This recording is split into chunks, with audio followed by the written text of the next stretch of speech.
반갑습니다. 쉽고 재미있는 인문학의 이병찬입니다. 오늘 다루려는 주제는 음식 이야기 중에 주로 회, 초밥 이런 얘기를 한번 해보려고 하는데요. 전문적으로 깊이 있는 지식을 다루려는 것은 아닙니다. 살면서 그래도 이 정도는 이런 상식을 한번 다뤄보려고 하는데요. 한국인이 가장 좋아하는 회는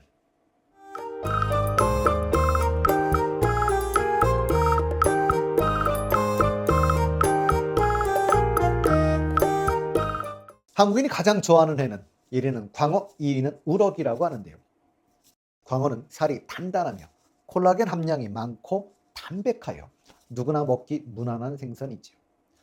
올림픽이 있던 1988년 광어는 가락동 도매 가격이 1kg당 23,000원에서 25,000원 정도였다고 합니다. 그럼 횟집에서는요 6만 원 정도로 당시로는 돌돔 같은 고급 어종이었던 것이지. 이해를 조금 도움을 드린다면 그 당시 짜장면 가격이 700원 정도였으니 아주 고가의 생선이었던 것입니다. 그러다가 80년대 중반 양식이 가능해지고 88년부터 양식이 본격화되면서 90년대 초반부터 국민회가 된 것이죠. 광어 이야기를 하다 보니 재밌는 이야기가 하나 생각이 나는데요. 그냥 우스갯소리입니다.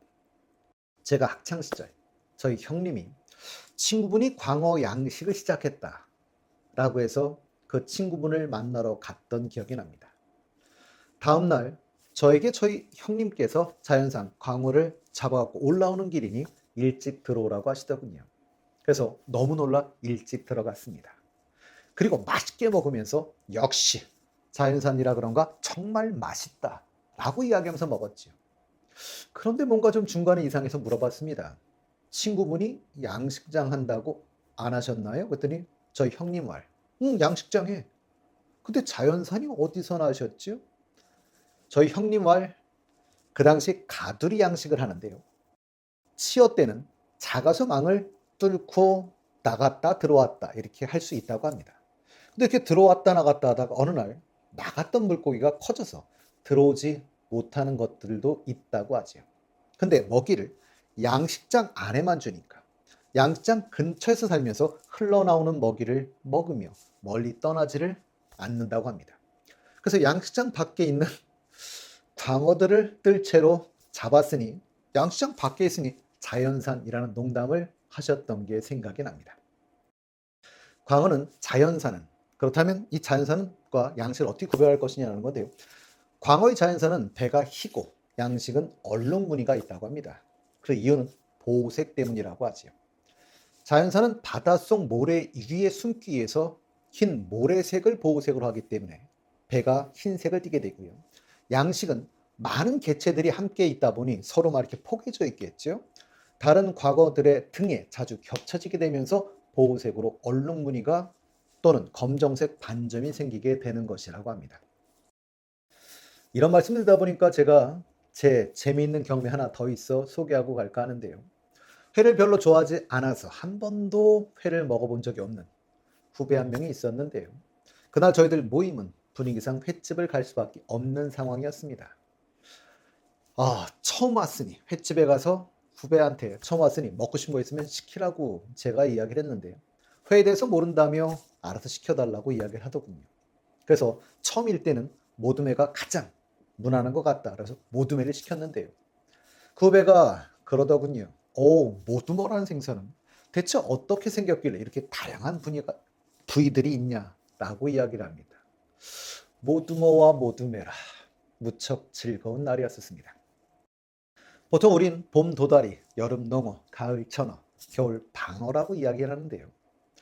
저희들이 회에 대해서 잘 모르더라도 이때가 요 회들이 가장 맛있는 시기임을 의미하는 것이니 회를 잘 모르신다면 계절에 맞추어 드시면 큰 문제가 없을 것 같습니다.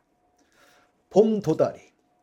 일단 광어와 도다리는 구별하기가 쉽지가 않은데요. 가장 쉬운 방법은 눈의 위치입니다. 정면에서 보셨을 때 눈이 왼쪽에 모여 있으면 광어, 오른쪽에 모여 있으면 도다리입니다.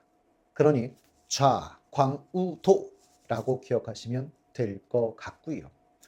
그 외에도 광어는 사실은 도다리에 비해서 입이 크고 이빨이 발달되어 있는데요. 이 말을 다른 말로 표현한다면 도다리는 광어에 비해 입이 작고 이빨이 없거나 작다는 뜻이겠지요. 도다리는 쑥국이나 미역국을 해서 드셔도 맛있고요. 새꼬시를 해서 드셔도 맛있습니다. 광어의 원래 명칭은 널쩍하다라서 넙치라고도 불렸었는데요. 그냥 요즘은 광어라고 더 많이 불리고 있기도 하죠. 여름에는 농어라고 하는데요. 요즘은 사실은 민어를 더 많이 드시는 것 같기도 합니다. 가을 전어라고 하는데요. 집 나간 며느리도 돌아온다는 전어구이. 이 전어를 구워서 김에 밥을 깔고 전어를 거의 한 마리 또는 반 마리 가까이 넣어 고추냉이와 싸서 그러니까 간을 해서 드시면 상당히 맛있습니다. 그러니 전어 김밥이라고 보셔도 큰 문제는 없을 것 같고요. 겨울에는 방어라고 하는데요. 방어는 정말 대방어 한번 맛보시기 바랍니다. 근데 요즘은 사실은 겨울 그러면 과메기를 드시는 분들도 상당히 많지요. 그리고 초밥, 스시라고 할 때 이 스는 신맛이란 뜻인데요. 일본의 불교가 전래되면서 육식을 점점 줄어들기 시작하고 생선을 더 많이 먹게 되는데요. 그러나 냉장고도 없던 때이니 숙성해서 먹는 게 발달하게 되었고 생선은 밥으로 덮어서 숙성해서 먹었었다고 합니다. 그러나 숙성 기간이 길어지면 밥은 먹을 수가 없게 되지요. 그래서 처음에는 생선만 먹었다고 하는데요. 그러다 점점 숙성 기간을 짧게 해서 밥을 같이 먹을 수 있게 되었다고 합니다. 이게 숙성이 되면 당연히 신맛이 주로 났던 것이죠. 그러다가 식초를 넣어 밥을 버무리게 되면서 따로 숙성을 하지 않고 바로 생선과 함께 먹을 수 있게 되었다고 하는데요. 1800년대 요헤이라는 사람이 밥에 식초 드레싱을 뿌린 후 그것을 꼭지어 찰기가 있는 밥 덩어리를 만들고 절인 생선을 한 조각 얹어 현재 우리가 알고 있는 요리법이 개발되었다고 합니다. 그런데 회전 초밥집에 가보면 왜 같은 걸로 두 개씩 올려져 나올까요? 아니면 1인분을 따로 시켜도 같은 종류는 두 개씩 해서 10피스가 나오는데요. 왜 두 개씩 나올까요? 왜 10피스일까요? 그건 식민지에서 식량을 조달하는 일본이 2차 세계대전에서 패하고 극심한 식량난에 시달리자 음식업, 그러니까 요식업을 금지하고 외식도 금지했었다고 합니다.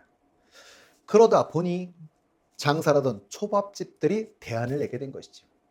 소비자가 직접 재료를 가져오면 그걸로 초밥을 만들어주고 그 대가를 받는 방식을 사용하게 되는데요. 그 이유는요.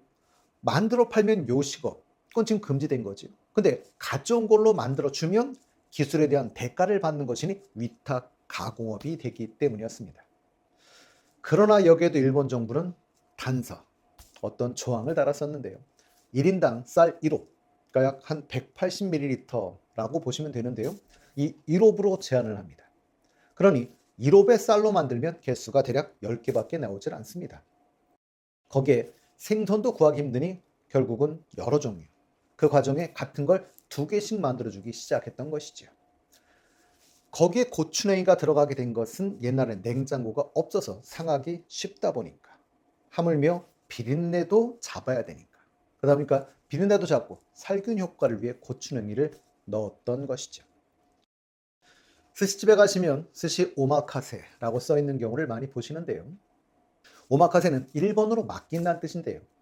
그러니 손님이 요리사에게 메뉴 선택권을 완전히 맡기고 요리사는 그날 가장 신선하고 좋은 식재료로 요리를 만들어내는 것이지요. 뭐 쉽게 말하면 요리사 마음대로, 그러니 주는 대로 먹는 것입니다. 제가 학창 시절에 강원도에 놀러 갔을 때인데요.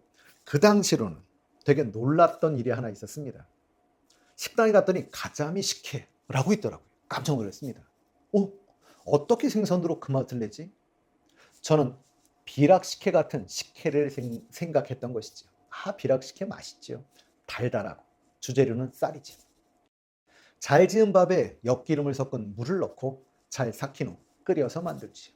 우리나라 전통 발효 음료입니다. 그런데 가자미 식혜라. 비락식혜에서 말하는 그 식혜와 가자미 식혜의 식혜는 한글도 한자도 다릅니다. 우리가 먹던 비락식혜는 밥식자에 식혜 해자를 쓰지만 가자미 식혜라고 할 땐 밥식자에 젓갈 해자를 씁니다. 그러니 이건 젓갈입니다.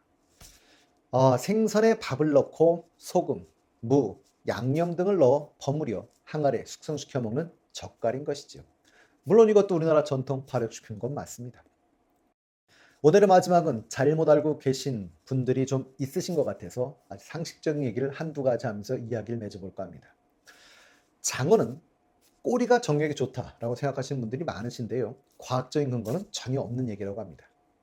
다만 장어에서 가장 양이 적은 부위라 희소성이 좀 높다는 점과 장어가 움직일 때 꼬리가 가장 강하게 움직이기 때문에 그런 생각을 가져왔을 것 같습니다. 그리고 우리가 알고 있는 대게라고 할 때 이 대게는 큰 게라는 의미가 아닙니다. 다리가 대나무 같다는 의미에서 만들어진 이름이라고 하지요. 오늘은 재미있는 회와 그 관련된 이야기를 해봤는데요. 다음 시간에 더 재밌는 주제로 찾아뵙도록 하겠습니다.